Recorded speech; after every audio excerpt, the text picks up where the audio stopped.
Hello and welcome. Today, we're jumping right in to crack a code on a really common grammar puzzle, one that trips up pretty much everyone at some point. So, have you ever said something like this? Or maybe you've heard someone else say it, and you just kind of knew something was off. It's a classic error, and we're about to solve the mystery of why your brain automatically flags it as, well, just wrong. You see, the reason is all about a hidden rule. It turns out, not all verbs are created equal. English actually sorts them into two different boxes. And once you see how it works, your grammar game is going to level up big time. Okay, let's start our investigation. Let me introduce you to our two main suspects, verbs that describe states and verbs that describe actions.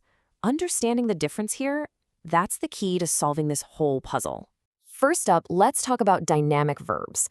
I want you to think of these as your movie verbs. They're all about action, process, things that have a beginning and an end. They show progress, running, studying, building. These are all actions that are happening over time. And on the other side of the coin, we've got stative verbs.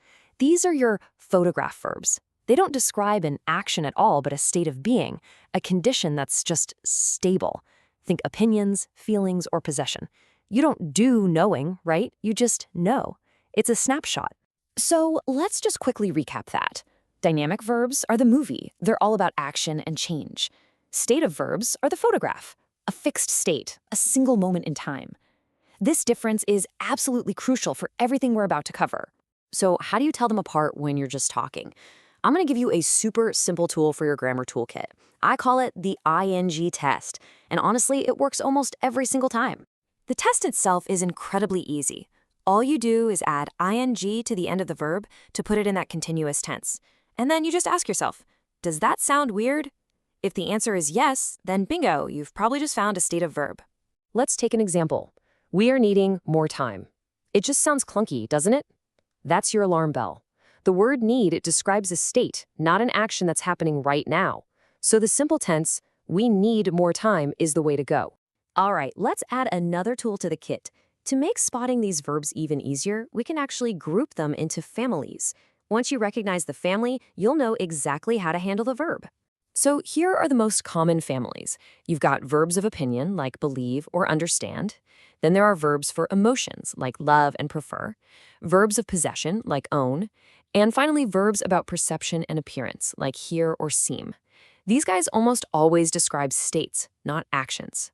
Okay, so you've mastered the basics. You have your toolkit, but just when you think you've got it all sorted, English loves to throw a curveball. There are some verbs out there that seem to break all the rules.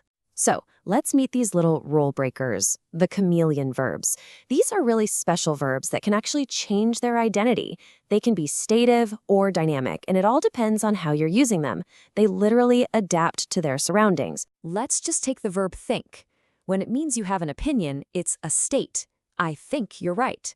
But when it's about the process happening in your brain, the action of considering something, it becomes dynamic. I'm thinking about the problem. It's the same for have, owning something versus the action of having lunch. And see, when it means understanding versus the action of going to an appointment. So, here's the absolute key takeaway. With these chameleon verbs, you have to look at the context. The meaning you intend is your guide. You just have to ask yourself, am I describing a state or am I describing an action? So, we've investigated our suspects, we've built our toolkit, we've even dealt with the twist. Now, let's put it all together into one final, super simple checklist you can use anytime you're not sure. Think of this as your three-step grammar GPS. First, ask, is this a state, like an opinion or a quality? If it is, use a simple tense. Second, is it an action that's actually in progress?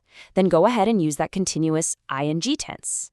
And third, if you think you've got a chameleon on your hands, just pause and check the meaning. And there you have it. That's it. You're no longer just blindly following a rule. You actually get the logic behind it. You've cracked the code. From now on, you can pick the right verb tense with confidence, because you know exactly what you're doing. So I'll leave you with a final thought to take with you. Which one of these tricky chameleon verbs are you going to pay attention to today?